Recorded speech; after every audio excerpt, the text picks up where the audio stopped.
Okay, if you look over on the left-hand side of your chart, you'll see the money lines. The money lines will rise up from the head and spine line, travel up towards the mercury finger, the pinky finger. These lines will reflect how many income streams you'll experience at any given time. The timeline starts at around age 20 at the head and spine line, and when it transverses that heart line, that's about age 45. And the area between the top of the heart line and the bottom of the little ring around the little finger is the late 40s and up into your 50s, 60s, 70s, and 80s and beyond.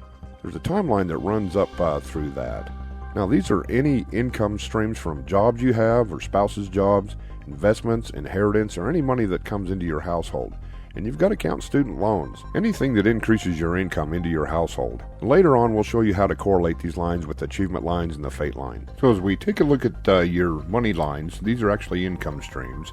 We start at age 20, so it looks like from age 20 to your mid-30s you have 2 lines, that's 2 income streams. From your mid-30s to your mid-40s you have 3 lines.